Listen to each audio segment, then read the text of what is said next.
membaca nanti bisa di zoom.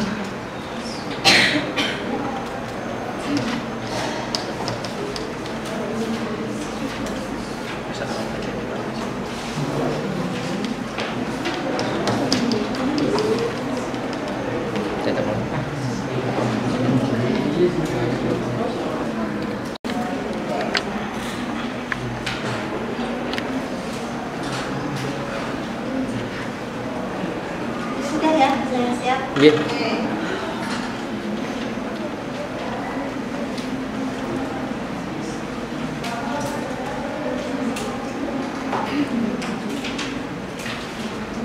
Bismillahirrahmanirrahim. Assalamualaikum warahmatullahi wabarakatuh. Waalaikumsalam warahmatullahi wabarakatuh. Bagaimana kabarnya hari ini? Alhamdulillah. Oke. Sebelum kita memulai perkuliahan, mari kita berdoa dulu dengan membaca basmalah bersama-sama. Bismillahirrahmanirrahim. Oke, saya absen dulu untuk yang hadir hari ini. Leli Kamalia Hana, hadirun. Salma Selviana, hadirun. Intan Nabila, hadirun. Kamalia Nakrina, hadirun. Sita Desi Fitri, hadirun. Laili Nur Aziza, hadirun. Desi Sulista Irwanda, Fazalabi, Tiara Ananda, Musyarofa, Ahmad Solihin, Likrona, Nurul Awaliyah, Nurul Uswatun Hasanah, Lutfiatun Nida, Rahma Alfina, Nisa Mufidatul Zulfa, Muhammad Akmal, Ifka Nur Syarifah, Muhammad Arsyad Al-Qadafi, Firda Maula, Muhammad Fathi Rizki Ramadan, Nailal Mawfiro, Naib Fajri Mahardika, Nikmalul Muadibah, Indah Wulandari, Halimatus Sa'diyah, Lulu Izzati, Atik Dina Nasiha, Kartika Sulistya Mingru, Amri Zawab, Imro'atul Karimah, Citra Erlinda. Oke.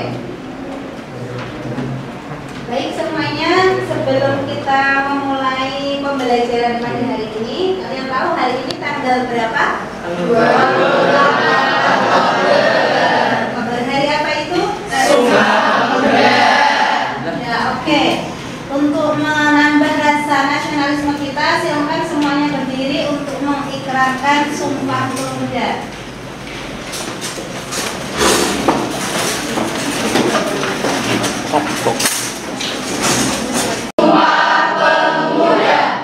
Kami putra dan putri Indonesia mengaku bertumpah darah yang satu, tanah air Indonesia. Kami putra dan putri Indonesia mengaku berbangsa yang satu, bangsa Indonesia. Kami putra dan putri Indonesia menjunjung bahasa persatuan, bahasa Indonesia. Oke, silakan duduk kembali.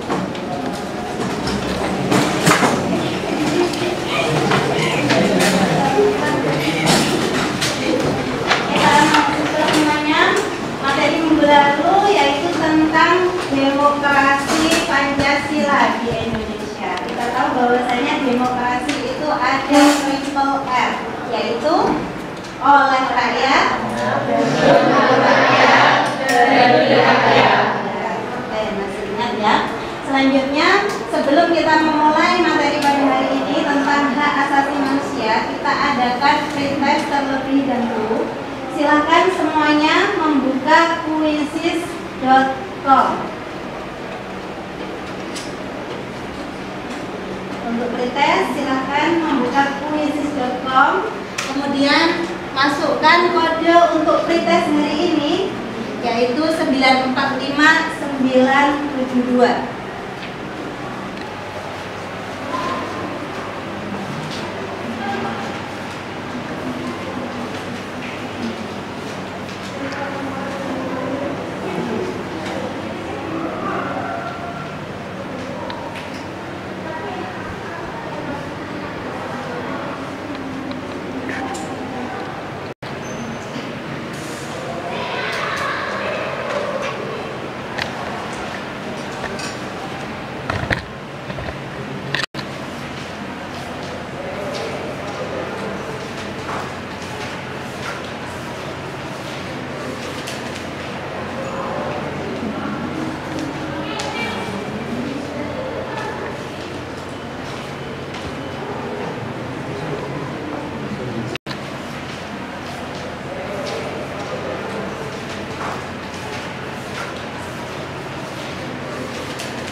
Sudah pada familiar ya dengan istilah hak asasi manusia atau kita sebut dengan HAM.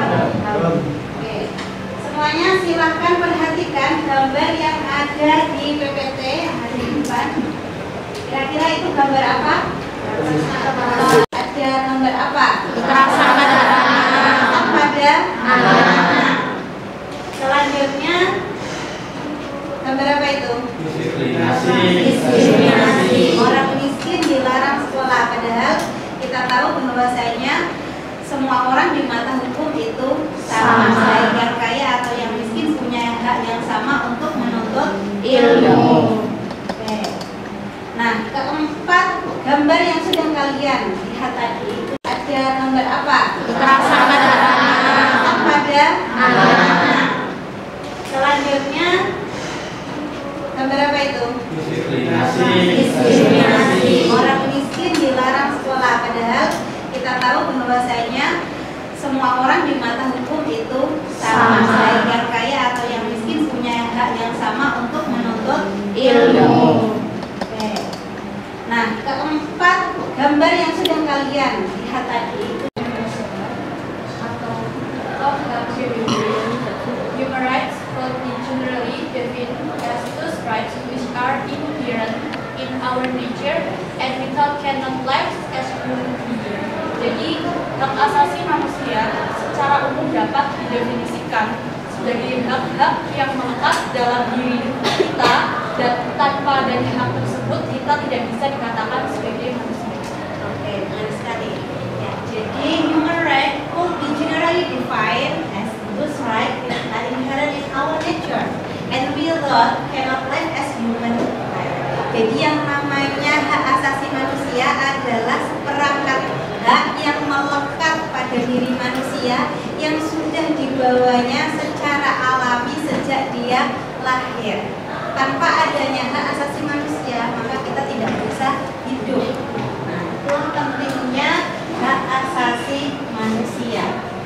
HAM is natural and universal. Jadi nilai-nilai yang ada di dalam hak asasi manusia itu sifatnya natural dan bisa diterima oleh semua kalangan, semua orang. Hak contoh, salah satu contoh hak asasi manusia adalah, coba Mas Kadafi. Hak untuk belajar. Oke, Mbak, apalagi yang kamu ketahui sebagai contoh dari hak asasi manusia atau menikah? Oke, Mbak, hak apa lagi? Hak untuk mendapatkan pekerjaan. Nah, itu adalah salah satu contoh-contoh dari hak asasi manusia. Supaya nanti kita bagi menjadi 4 kelompok kecil ya untuk mengikuti presentasi pada hari ini. Oke, yang presentasi siapa? Angkat tangan. Oke, 4 kelompok. 4, 1, 2, 3, 4, 3, 4. Mas? 1, banyak. 2, 3, 4, 3, 1, 2. Saling bergantian untuk mendengarkan apa yang dipresentasikan. Bisa dipahami ya instruksi dari saya? Oke, silahkan ditempel dulu yang mau dipresentasikan. Kelompok 1, kelompok 2, kelompok 3, dan kelompok 4. Mendengarkannya bisa sambil berdiri ya. Berdiri.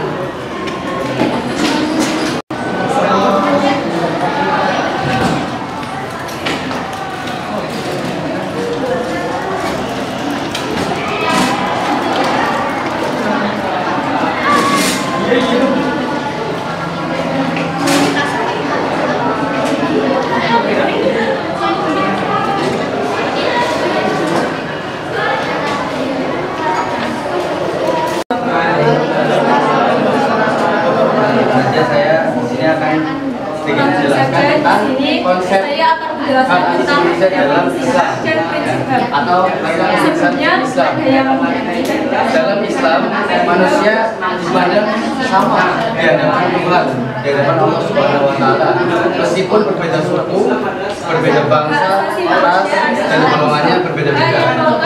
Manusia tetaplah makhluk Allah yang membedakan hanyalah ketakwaannya. Di banyak sekali perbedaannya, tapi yang membedakannya ialah dalam ketakwaannya, bagaimana ia menjalankan perintahnya dan menjauhi larangannya. Ya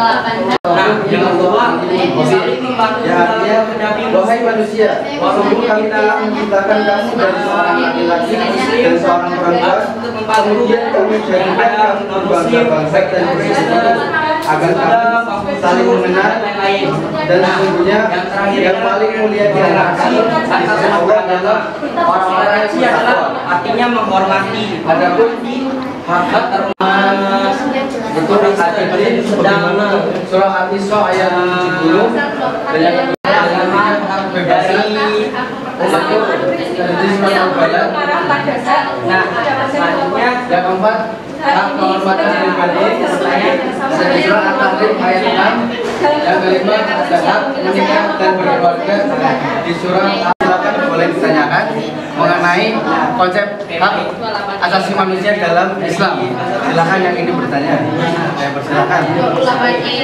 28-nya itu tentang pasal pertama setiap orang bebas memeluk agama dan beribadah menurut agamanya, memilih pendidikan dan pengajaran, memilih pekerjaan, memilih tempat tinggal di wilayah negara dan meninggalkannya, serta berhak kembali.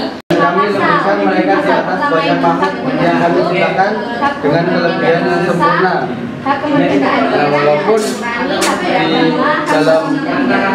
Walaupun orang Muslim itu kadang ada yang kaya, ada yang miskin dan sebagainya, itu di mata Allah itu disamakan. Ya. Cuma yang membedakan hanyalah dalam ketakwaannya.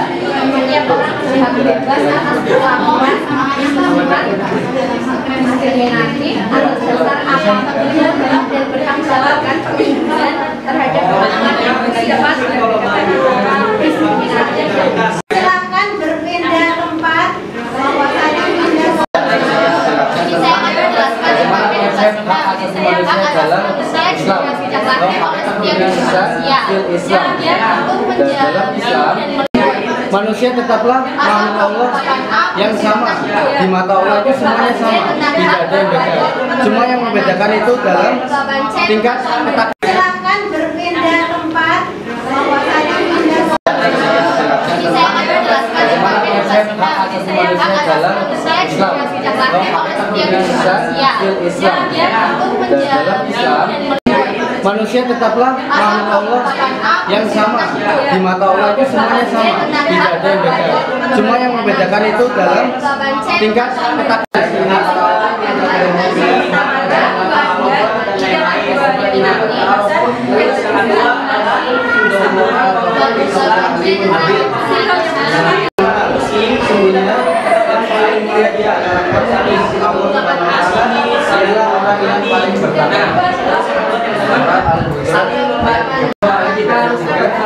Dan toleransi mana yang terakhir, toleransi atau terhadap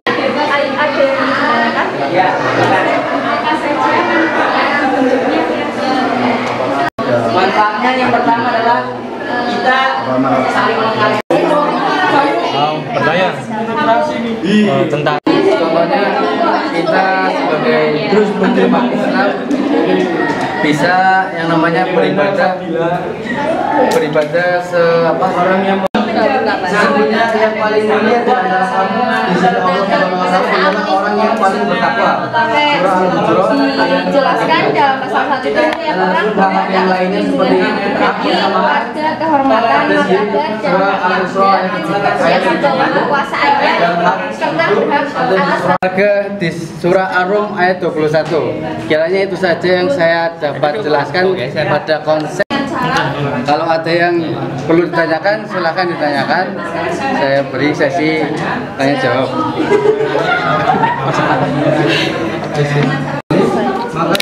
Akan diatur secara lebih detail pada Undang-Undang Nomor 39 Tahun 1999, yaitu adalah regulasi tentang hak sampai 28. Oke, kita kembali lagi kepada definisi HAM. Human right is a set of rights attached to human being and to a creator and free from him. Apa yang dimaksud dengan kalimat ini, Mbak Nelly Kamalia? Hak yang diberikan oleh Tuhan kepada siapa? Pada manusia, that must be respected, held in the high esteem and protected by the state, law, and government. Yang harus dilindungi oleh 3 elemen.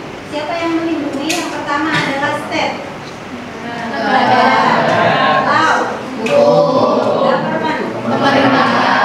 Hak asasi manusia itu dilindungi oleh negara, hukum, dan juga pemerintahan. Dan masing-masing orang itu harus menghargai dan juga melindungi hak asasi manusia.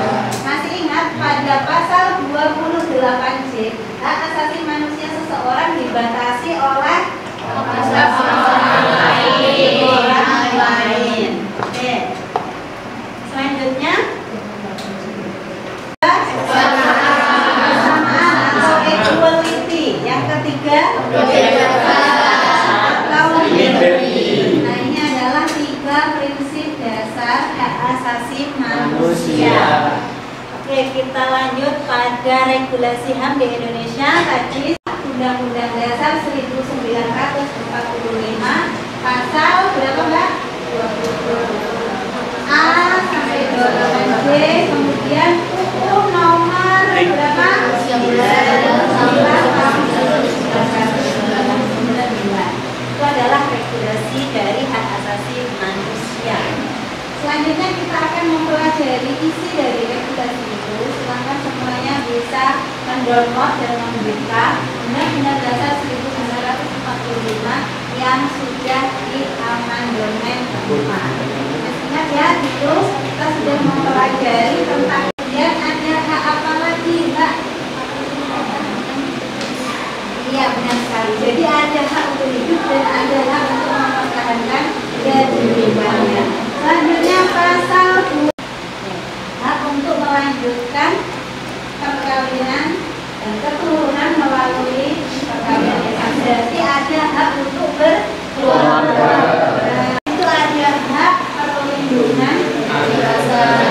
Jika ada orang tua misalnya, ataupun guru ataupun yang lain menganiaya anaknya hingga anaknya itu meninggal. Jadi ini orang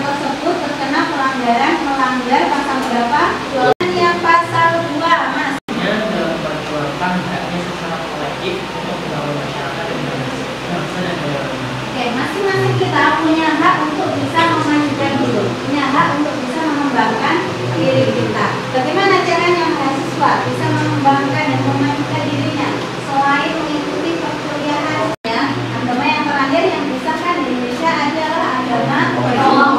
Siapa yang meresmikan? Presiden siapa? Presiden Gus Dur. Presiden itu meresmikan agama Konghucu sebagai agama, salah satu agama resmi di Indonesia. Kita syukuri karena belum tentu ketika kita mungkin tinggal di negara lain itu memiliki aturan yang sama. Oleh karena itu ideologi yang pas untuk Indonesia adalah ideologi Pancasila, bisa menaungi berbagai macam multikulturalisme yang ada di Indonesia. وجعلناكم شعوبا وقبائل لتعارفوا إن أكرمكم عند الله أتقاكم إن الله عليم خبير.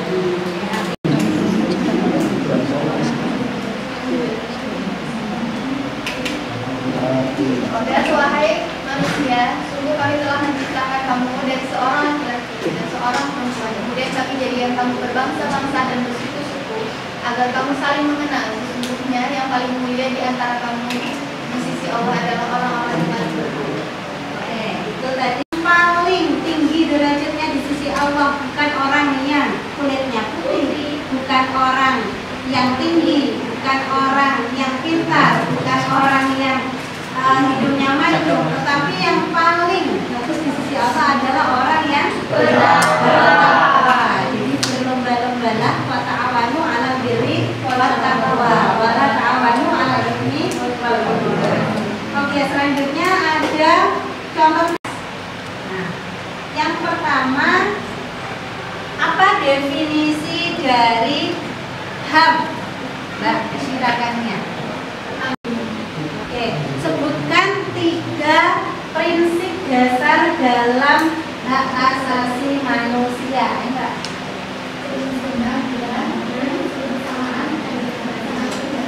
Oke, Mas Kali. Kemudian, oke Mas, ayatnya tadi surat apa? Al-Hujurat ayat 11. Bunyinya bagaimana, Mas Solihin? Ya ayuhan nasu inna khalaqnakum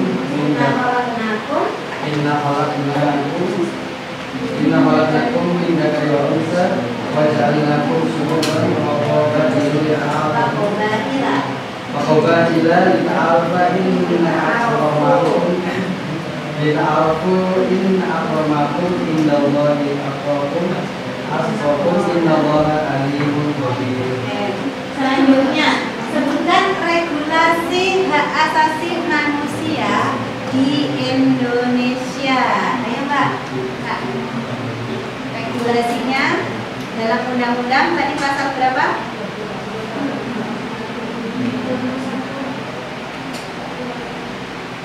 Pasal 28A sampai pasal 12C. Oke, selanjutnya kemudian diperjelas di dalam UU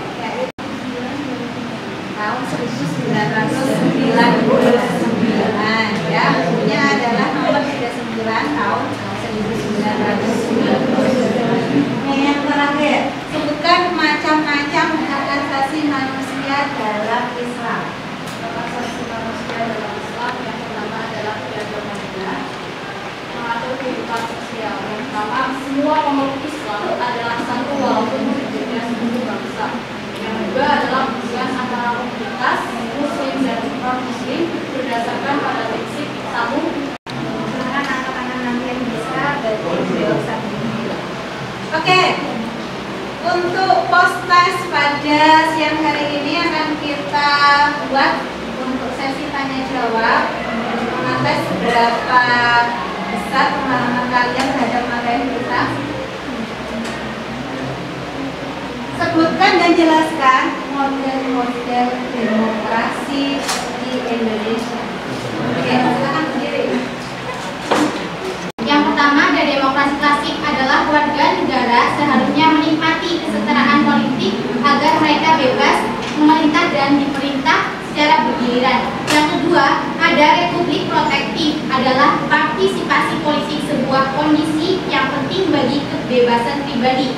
Jika para warga negara tidak bisa menguasai mereka sendiri, mereka akan didominasi oleh yang lain. Dan yang ketiga ada republikanisme dan perkembangan adalah para warga harus menikmati persamaan politik dan ekonomi agar tak seorang yang dapat menjadi penguasa bagi yang lain, dan semua yang dapat menikmati perkembangan dan kebebasan yang sama dalam proses tekad diri bagi kebaikan bersama. Dan selanjutnya ada demokrasi protektif, yaitu para penduduk membutuhkan perlindungan dari pemimpin, begitulah pula dari sesamanya untuk memastikan bahwa mereka yang dipimpin dapat melaksanakan kebijakan-kebijakan yang sepadan dengan kepentingan secara keseluruhan. Dan yang terakhir ada demokrasi developmental, yaitu partisipasi dalam kehidupan politik penting tidak hanya bagi perlindungan individu, namun juga bagi pembentukan rakyat yang tahu, mengabdi, dan berkembang. Keterlibatan politik penting bagi peningkatan kapasitas individu yang tertinggi dan harmonis. Oke, terima kasih. Demokrasi Parlementer. Kemudian Demokrasi parlementer ini menonjolkan peranan parlementer serta partai-partainya. Sistemnya berlaku mulai dari sebulan sesudah proklamasi kemerdekaan. macam yang kedua. Macam yang kedua ada periode dari 1959 sampai 1965, yaitu demokrasi terpimpin. Demokrasi terpimpin adalah demokrasi politik presiden dan berkembangnya pengaruh komunis dan peranan tentara atau ABRI dalam panggung politik nasional.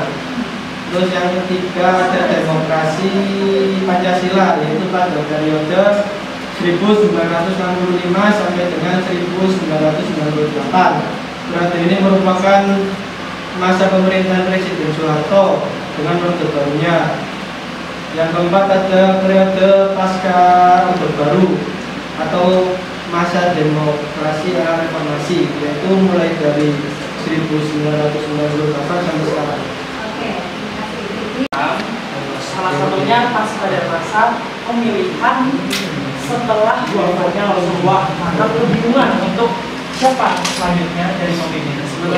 Terus, apakah demokrasi diperbolehkan dalam Islam? Sangat boleh. Nah, itu cumanya ya itu kayak tadi, setelah wafatnya Rasulullah sampai sebelumnya digugurkan, itu malah memilih dulu siapa pemimpin selanjutnya, dan dengan disitulah para sahabat Rasulullah itu melakukan musyawarah untuk siapa pemimpin selanjutnya. Dan dalam dalilnya itu di dalam Al-Quran terdapat banyak ayat yang terkait dengan demokrasi. Salah satunya surat Al-Imran ayat 159 yang begini, Bismillahirrahmanirrahim. Fabima rahmatin minallahi lintalahum walau kunta faddan qalbul qalbi la faddu min qawli fa'fu anhum wastaghfir lahum wasyawirhum fi amri fa idza azalta fatawakkal 'ala Allah innallaha yuhibbul mutawakkilin.